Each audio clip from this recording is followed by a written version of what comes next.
Transform your dreams into reality with the guarantee of assured placement and highest salary package. Admissions open at Francis Xavier Engineering College, the best institution situated in the heart of Tirunelveli. நாடாளுமன்ற வளாகத்தில் ஆளும் கூட்டணி எதிர்க்கட்சி கூட்டணி எம்பிக்கள் எதிரெதிரே போராட்டம் நடத்தி வருகிறார்கள். மத்திய கல்வி அமைச்சர் தர்மேந்திர பிரதான் பதவி விலக வலியுறுத்தி எதிர்க்கட்சி எம்பிக்கள் போராட்டத்தில் ஈடுபட்டு வருகிறார்கள். எதிர்க்கட்சி எம்பிக்கள் போராட்டம் நடத்திய அதே நேரத்தில் ஆளும் கூட்டணி எம்பிக்களும் அவர்களுக்கு எதிரே போராட்டத்தில் குதித்திருக்கிறார்கள். நாடாளுமன்ற வளாகத்தில் போட்டா போட்டி போராட்டம் நடைபெறுகிறது. ஆளும் கூட்டணி எதிர்க்கட்சி கூட்டணி என்று இருதரப்பும் தற்போது எதிரெதிரே நின்று கொண்டு போராட்டத்தில் ஈடுபட்டு வருகிறார்கள். எதிர்க்கட்சி எம்பிக்கள் போராட்டம் நடத்திய அதே நேரத்தில் ஆளும் கூட்டணி எம்பிக்களும் போராட்டத்தில் ஈடுபட்டிருக்கிறார்கள்.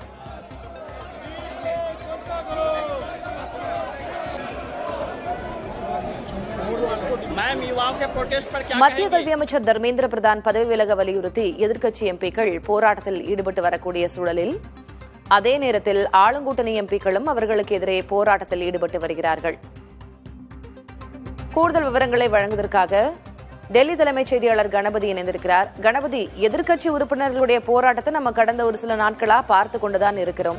தர்மேந்திர பிரதான் பதவி விலக வேண்டும் என்றும் இளைஞர்களுடைய போராட்டத்திற்கு ஆதரவு தெரிவித்தும் அவங்க போராட்டம் நடத்துறாங்க. ஆளுங்கூட்டணி எம்பிக்கள் அவங்களுக்கு எதிராக போராட்டம் நடத்த என்ன காரணம்? இன்று ஒரு அசாதாரணமான சூழல் நாடாளுமன்ற வளாகத்திலே உருவாகியுள்ளது. பொதுவாகவே காலை 11 மணிக்கு மக்களவை மற்றும் மாநிலங்களவை கூடுவதற்கு முன்னால் எதிர்க்கட்சிகளைச் சேர்ந்த நாடாளுமன்ற உறுப்பினர்கள் ஏதேனும் முக்கிய விவகாரம் இருந்தால் அது தொடர்பாக ஆர்ப்பாட்டம் நடத்துவது வழக்கம். அப்படித்தான் நாடாளுமன்ற மழைக்கால கூட்டத்தொடர் தொடக்கத்திலிருந்து நடைபெற்றுக் கொண்டிருக்கிறது.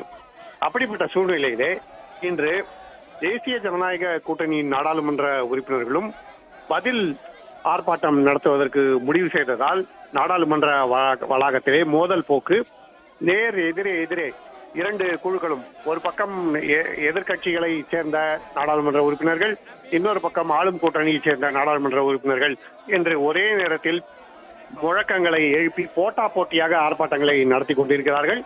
ஆளும் கூட்டணியை சேர்ந்தவர்கள் மாணவர்கள் போராட்டம் அரசியலாக்கப்படுகிறது, ராகுல் காந்தி பிரதமர் இல்லத்தின் முன் தர்ணாவில் ஈடுபட்டது தவறு என வலியுறுத்தி ஆர்ப்பாட்டத்தில் ஈடுபட்டிருக்கிறார்கள். எதிர்க்கட்சிகளை சேர்ந்தவர்கள் தர்மேந்திர பிரதான் பதவி விலக வேண்டும் என வலியுறுத்தியிருக்கிறார்கள். இன்று காலையிலே பிரதமர் நரேந்திர மோடி சுற்றுரையில் பதிவிட்டிருப்பதை நீங்களும் பார்த்திருப்பீர்கள். அதிலே அவர் சிறப்பு நீதிமன்றங்கள் அமைக்கப்பட்டு வினாத்தாள் கசிவு முறைகேடுகளில் ஈடுபடுபவர்களுக்கு விரைவாக தண்டனை வாங்கி கொடுக்கப்படும் என தெரிவித்திருக்கிறார். ஆனால் இது ஒரு தீர்வே அல்ல, தர்மேந்திர பிரதான் ராஜினாமா செய்ய வேண்டும் என காங்கிரஸ் உள்ளிட்ட எதிர்க்கட்சிகள் வலியுறுத்துகின்றன. கரப்பான் ஜனதா கட்சி ஜந்தர் மந்தரிலே நடத்தி வரும் ஆர்ப்பாட்டம் வலுப்பெற்றிருப்பதன் காரணமாகத்தான் பிரதமர் இப்படி முன்வந்திருக்கிறார். இந்த நடவடிக்கை கொஞ்சமும் போராது என்பது அவர்களுடைய கருத்து. பிரதமர் மோடி தான் இளைஞர்களுக்கு அதிக ஊறு விளைவித்திருக்கிறார் எனவும் ராகுல் காந்தி காட்டமாக சாடியிருக்கிறார். ஆகவே அவர்கள் எதிர்க்கட்சிகளை பொறுத்தவரை அவர்கள் தர்மேந்திர பிரதான் பதவி விலக வேண்டும் என்பதிலே உறுதியாக இருக்கிறார்கள். கரப்பான் ஜனதா கட்சியும் அந்த முக்கிய கோரிக்கையிலே உறுதியாக இருக்கிறது. ஆகவேதான் தற்போது மோதல் போக்கு நிலவுகிறது. 11 மணிக்கு மக்களவை மற்றும் மாநிலங்களவை கூடும்போது இந்த மோதல் போக்கே தொடரலாம் எனவும் எதிர்பார்க்கப்படுகிறது. தலைவதி, விவரங்களை வழங்குவதற்கு நன்றி Ganapathi. Transform your dreams into reality with the guarantee of assured placement and highest salary package. Admissions open at Francis Xavier Engineering College, the best institution situated in the heart of Tirunelveli.